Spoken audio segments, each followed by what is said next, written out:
And welcome back to another episode of the Swandingo Files. Today I have a very special guest. His name is Mo.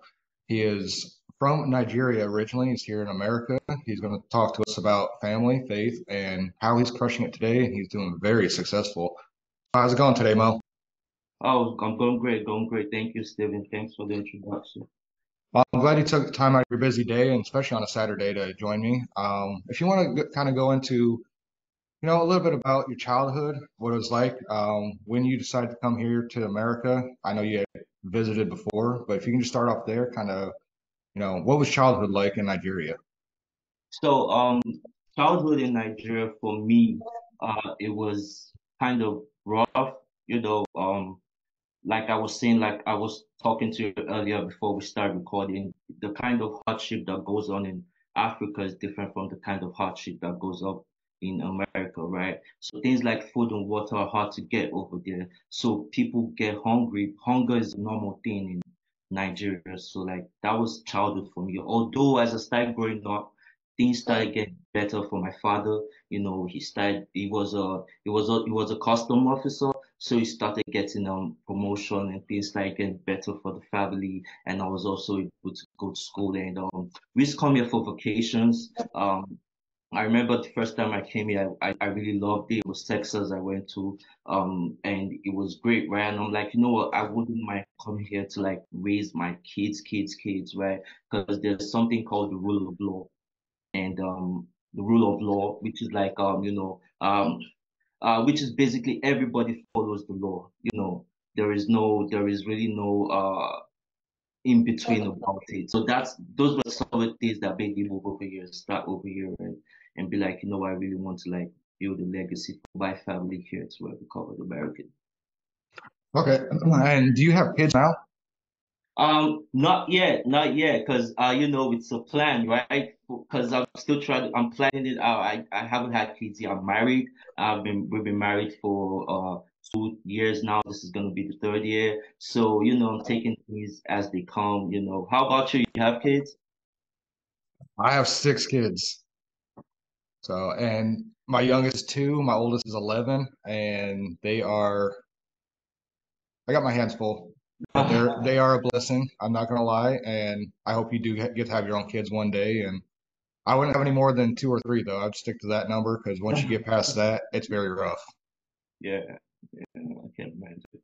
I um I would love to say I can relate, but right now I really can't relate with that just yet. You know. So, how long ago did you come to America? I've been in America for 5 years now. Okay. This, yeah. And can you kind of tell us some of the challenge you had when you first got over here? Yeah. So the first challenge I had when I got to America was really was the transportation system. I really wasn't used to the transportation system. It took me a while to understand you had to get tickets to get in the bus and you had to get ticket for the train. Because back home you had to like figure it out, like literally like hop in the bus or like fight to get in the bus and pay cash. So like that was the first thing. But like I'd already been to America before, so I already had a mindset of what I wanted to do in America, right? So like I came to America for school, actually came to do school in America, but school was just like a reason to come to America for me. I studied global development and for me school is like it's where people go to if you need to discipline yourself, right? Because you could also do homeschool for your kids too. So it really wasn't what I was trying to chase, but it was what it was what the opportunity I was given to come to America. So like another challenge for me was really getting to assimilate the culture, and also different regions have different accents. So like that was another challenge for me learning the southern accent, the northern accent, and things like that. But it's really been fun. The culture is vast. The land is big. The opportunities are wide. So yeah. Yeah, and that's why a lot of immigrants do come here. We do have some of the most opportunities. We have a very diverse culture here in America. You go from like me here in Texas to people up in New York to California to Florida and even Louisiana. I mean, we're so diverse who we are and our language and just our cultures. Of course, down here in Texas, we got more people from, Latino Hispanics and stuff like that. So a big Mexican food down here. I know North Carolina, you get a lot of, blacks and whites. Illinois, where I'm from, it's a lot of blacks and whites up there too. And it's just every pocket of our country. It's just crazy how it's so different. I lived in Louisiana at one point, and the further south I went, the harder it was to understand what they were speaking. It's just, yeah, you got great opportunities here. How much have you seen, or how much have you traveled around the United States so far? So far I've been to 12 states. Yeah, around 12 states. I've been to Texas, Maryland, Rhode Island, Connecticut, Massachusetts, North Carolina, Georgia, um, Chicago. What's your Uh, favorite place so far? my favorite place so far, oh my God. I really don't have a favorite place yet, but so far my favorite place would be Texas. You're just saying that because you're talking to me right now. No, That's all. no. We actually went to there's this Arctic building in Dallas, Texas. It has Hmm. like a round thing at the top of it. It's right in the middle of the city. I've Yep. forgotten what it's called. So we went there to like look around, like all around the city. We also went to like a mall. We also went to like a garden and also museum centers and also like the taxes in Texas are very friendly, and also the road Texas just runs differently, like from every other state I've been to. It's kind of different. So, Yeah, I would have to say probably Florida and Texas, and there's other states too, are probably two of the best states in the United States when it comes to tax friendly. There is no income tax here. Now you still, of course, got to pay your federal taxes, but yeah, I mean that was biggest reason. One of the reasons I moved down here: sales tax, income tax, just cost of living, and Texas is a lot cheaper than when I lived up in Illinois. Is your wife from here in the States, or is she from Nigeria? yeah, yeah, it's just for the United States. Oh, she is. How'd you two meet then? It's we met online, right?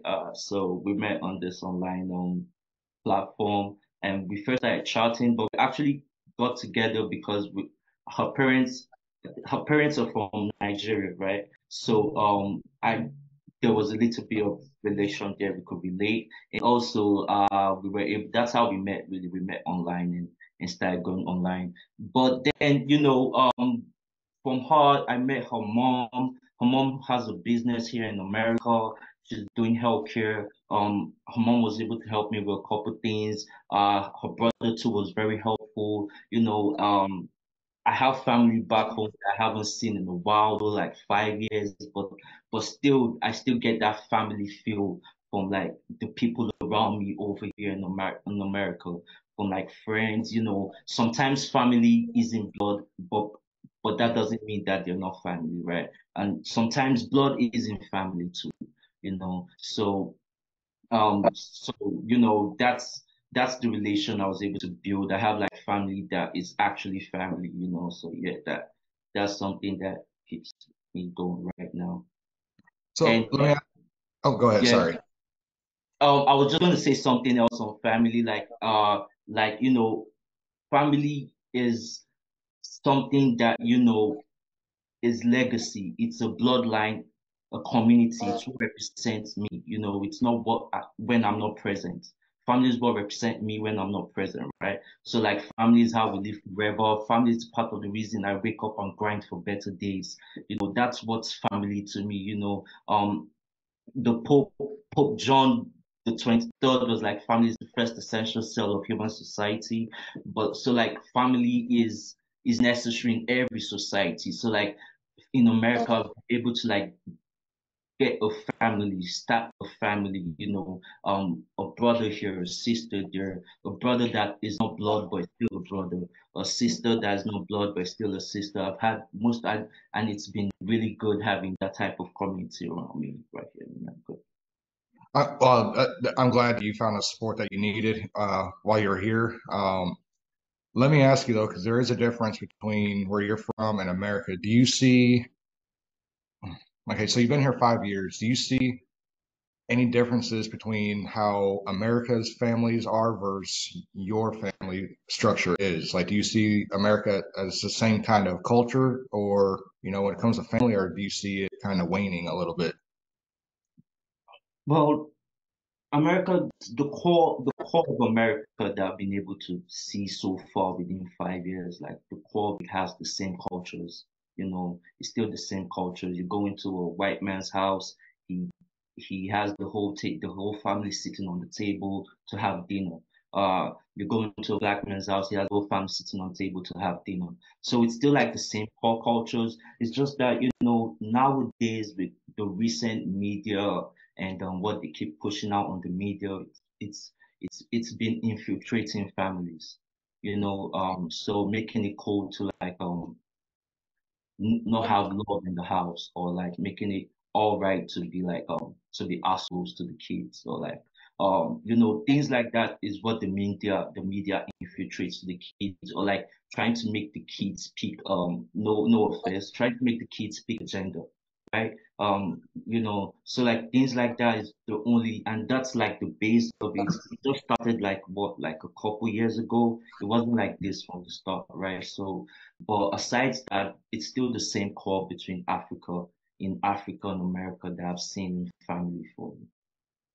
Yeah, and one of the big problems we have here, and they always say it's the black family, but it's the black family, it's their problem. It's like, nah, it's an American problem where fathers are not staying in the home anymore. And I know from the Latino, Hispanic, African culture, people from Africa, its family is still really big.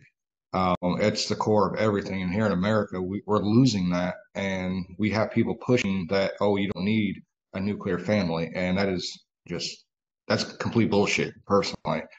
And that's why a lot of people that are coming here, they're seeing this, but it baffles them. It's like, why, you have to have a father and mother in a home. That's a core. And you guys coming here, families coming here, and they're seeing this and they're like, that's not right. They want to keep their families together, and I have 6 kids with one woman, and that lady's not going anywhere, and I'm not going anywhere, and that's the way it should be. Yeah. So I know you're really big in faith also. How has your faith, how do you say it? How has your faith, directed your life, I guess you can say?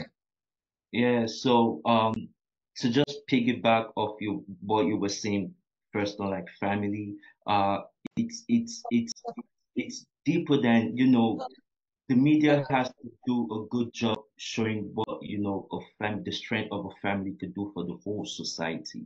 Um um America was built on God-fearing habits, God-fearing characters, so things like that the media is trying to change it now and make evil things look cool are just not it's not just right, and it breaks the whole core, But what can we do from over here? That's just my opinion right now, right?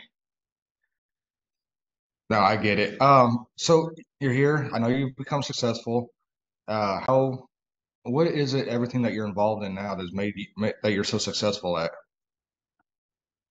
Um, what's everything? Well, one major thing that I'm involved in right now that is taking me on the path I want to be to get to my actual success spot. Because right now I've been successful in getting what I need to get, but I'm still going on the grind to get everything I want to get.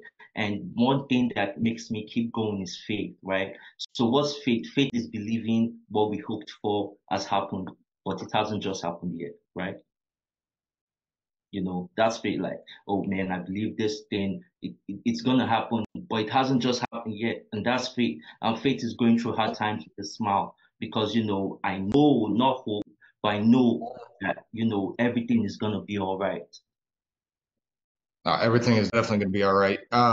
So what are you doing for a living? Like, how are you getting money? Or Yeah, so actually for a living, I'm actually a digital marketer. That's my like personal skills that I actually do for a living on the personal side. But for people, what I actually do and go out there to actually do is I'm on a financial fiduciary. So that just means that we advise people for free. Financial advices for free. We give free financial advices.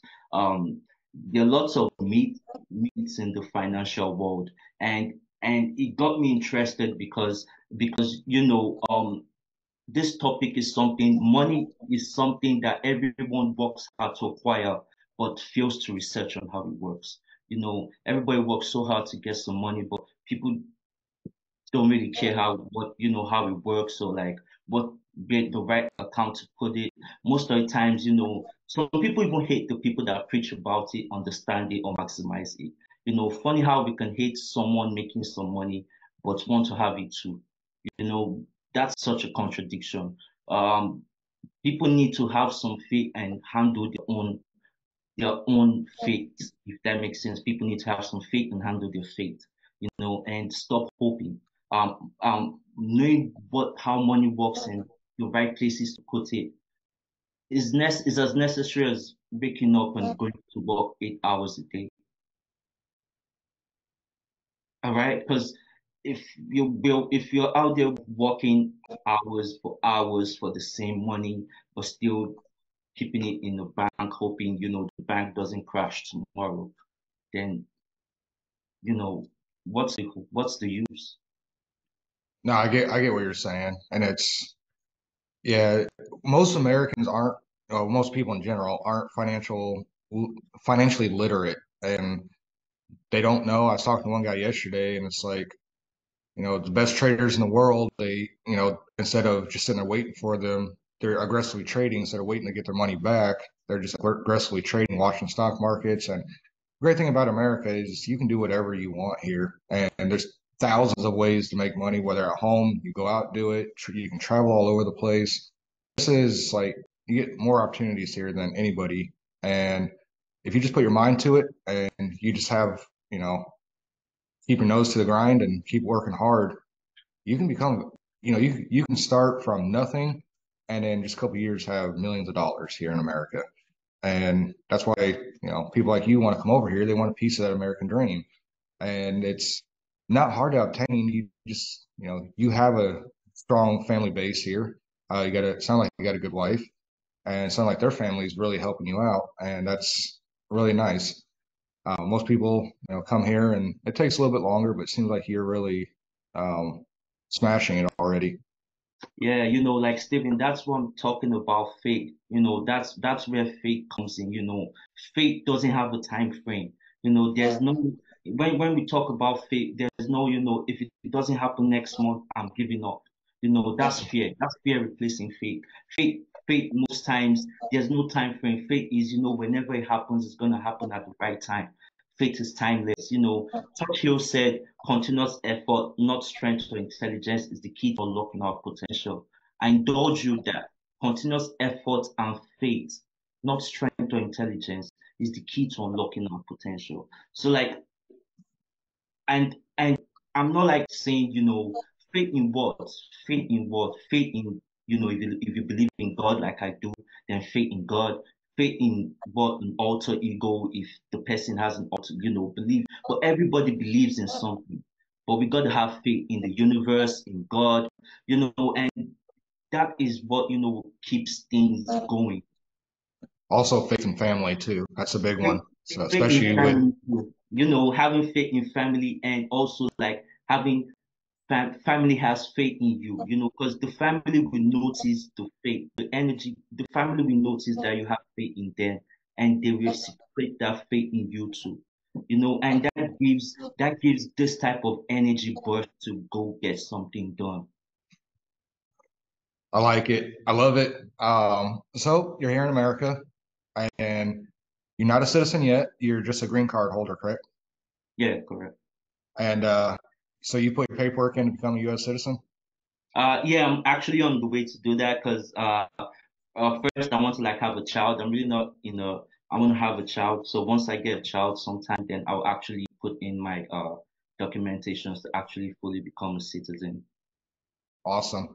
I really hope you, well, you will get it, of course, but because we need people like you here in America, anyways, that want to work hard and make money and raise a good, strong family. We need more of that here in this country. So I'm glad you're here, and I hope everything keeps going your way. Does your wife work at all, or does she kind of stay at home, or what does she do? She's a project manager. But before we go, Steven, I just want to tell you five myths about money, right? Go Five ahead. myths that the first myth is time is money. Everybody says time is money. But like if I gave you $2 million right now, would you take it? Mm, I don't know. Depending on what I'd have to do to earn it. All right, cool. So that's a maybe yes. Now, if I gave you $2 million, but you die 11 minutes after spending $1 from it, would you take it? I don't know yet. I don't know. So, like, if I give you $2 million and I'm like, hey, if you die 11 minutes after spending $1 from this $2 million, would you take it? Possibly. Possibly. But most people wouldn't take it because most people don't want to die. And another point is, okay, whenever we spend money, we think of ways to make it back, right? And possibly Hmm. make it back. But time, whenever we spend time, do you think of how to make your time back? I've thought about it a lot more lately, how to make time back, especially with such a large family. Well, by today's standards, a large family here in America. Yeah. So how do you make time back? That's a struggle for me. So Yeah, it's like almost impossible because all we have is 24 hours, you that is know. very true. So it's hard to like we can make up time, but we can't make it back, No, you we know, can't. but we can make up for it, right? We can try, yeah.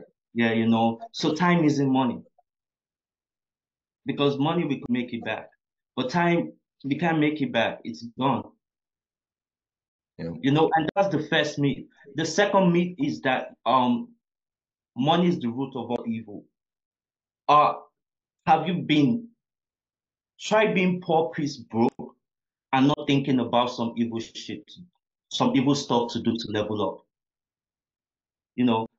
Trying being poor and broke and not thinking about something evil to do to level up. Have you ever been broke? Oh yeah, I've been broke. Yeah, I've been poor before, like extremely, yeah, and it And it's sucks.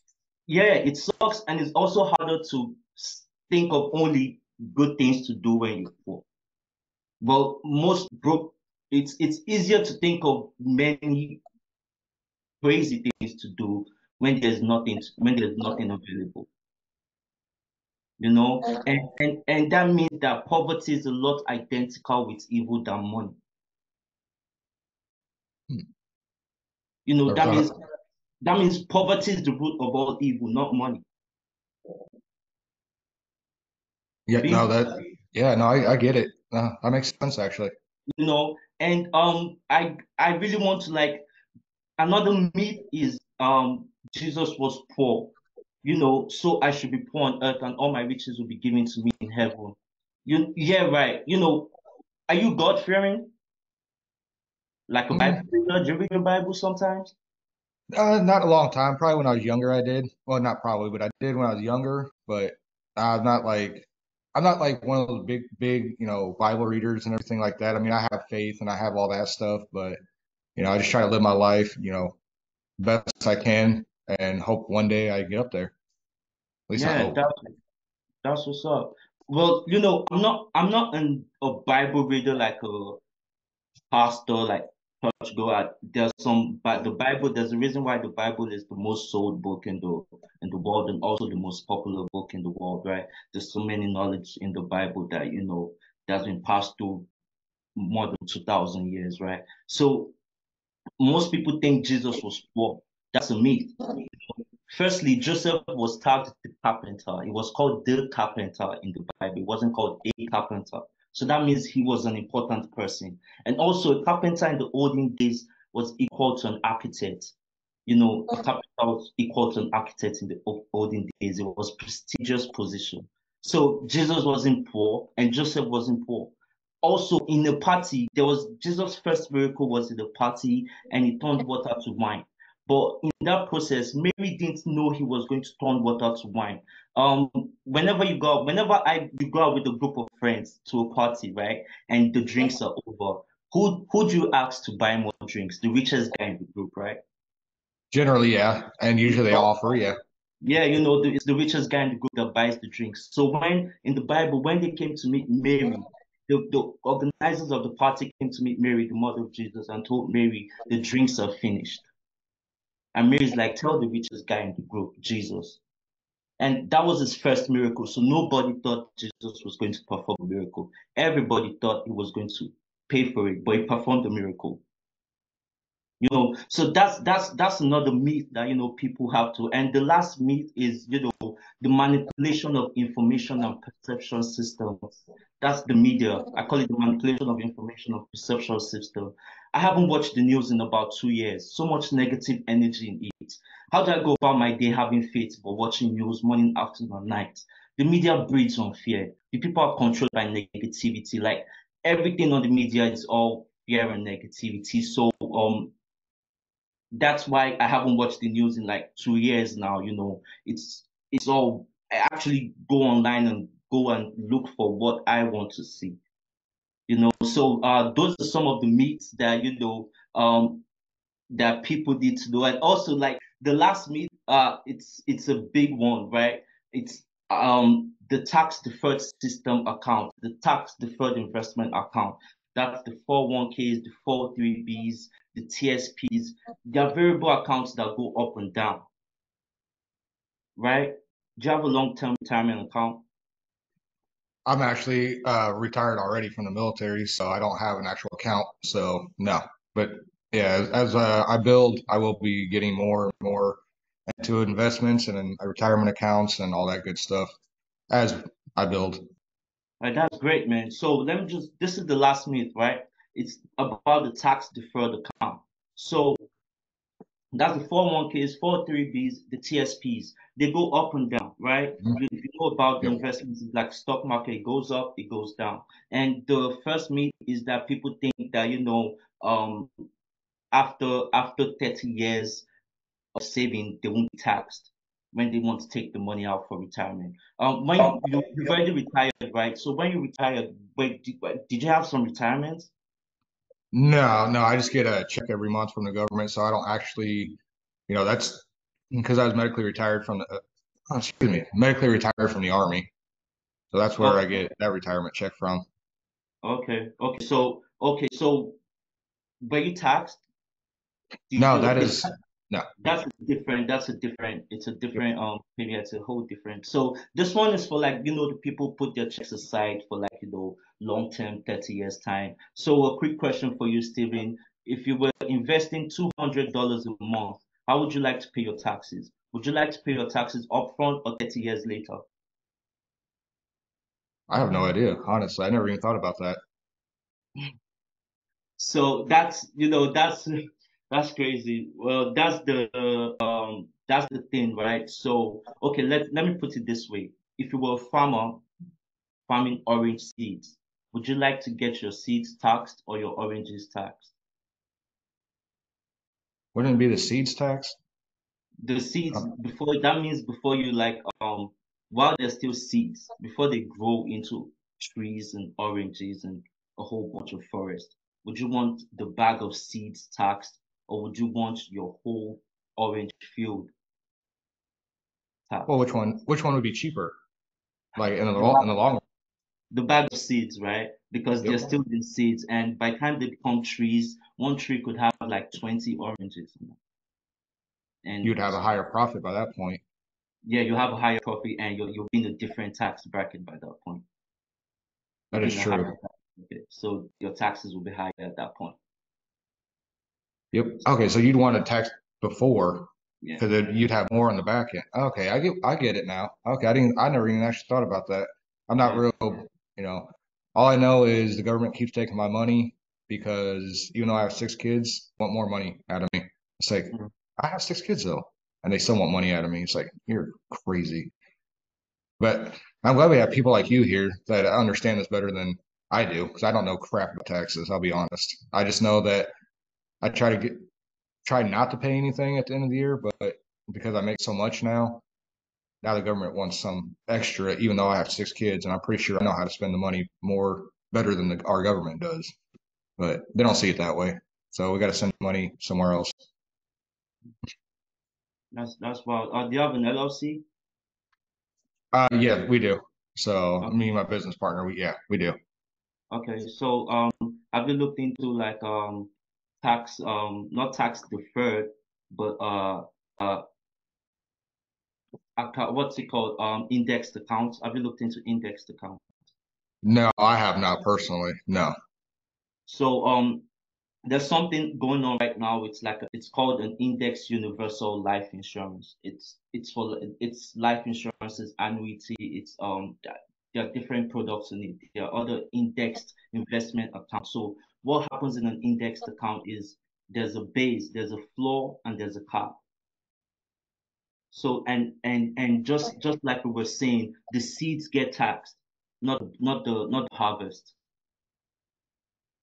I Okay. don't know. So if you had an indexed account where you were putting savings for your kids' future, it's the money you put in that gets taxed, not the bunch.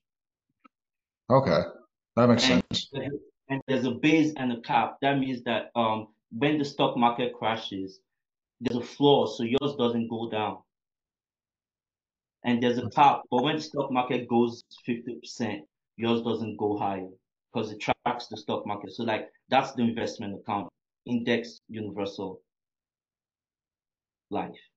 Okay. That's what. Where did you learn all this at? Because most people don't even know. Oh, okay, I'll say like 95% of Americans don't know nothing about this kind of stuff. Yeah, so I spent tens of thousands of dollars on master classes, and I've also read books on this thing. Like I was telling you first, why would I work so hard for 80 hours a week and I don't know what happens to my money? Hmm.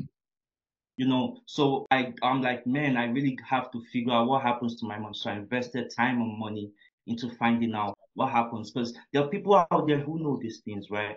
There's this book by Tony Robinson. It's called Money. It's like a 600-page book. I took my time and actually read on it, and that's just one of the books I was able to like get and read on and actually and go on for master classes too that people would think is a scam, but it's actually what they're meant to learn, actually go on those and actually some of them were by the time you go for a lot to be able to infiltrate somehow. So right now I'm a licensed life insurance agent. So I help with like indexed account and other accounts like that, like an index. I only sell indexed accounts. I don't sell whole life insurance or term insurance. Um because that's like the best thing for people. Because I've had people who have lost half of their 401ks, half of their long-term retirements in the stock market. So that's one thing that really interests me, and that's how I got to learn about the stuff. So that's why I'm actually going out there teaching, showing people. I'm not teaching, I'm actually just showing people because people are actually smart enough to know what's best for them, right? So I'm like, hey, this is what I found. Do you think it's the best for you or not? Then whichever one, I just keep it going like that. Well, that's good to know, and definitely people need to know more about this. I mean, man, people losing 401 or their 401k, that sucks. But I'm hearing it all the time, and it's unfortunate though. And I mean, yeah, that sucks. I'm sorry, but well, that's all the time we have for today. I'm glad you came on, Mo, and I'm glad. Yeah, God, you're very knowledgeable at this, and I'm really hoping we get the word out and help people. Um, and I really hope you get to stay here in this country, and because you seem like you're very smart, very family oriented, very faith based, and I'm just glad that we as a country can have people like you here. So I appreciate you coming on, and we will talk further later on. Other than that, that's it for this episode of the Swandingo Files. Have a good afternoon, Mo. All right, thank you so much.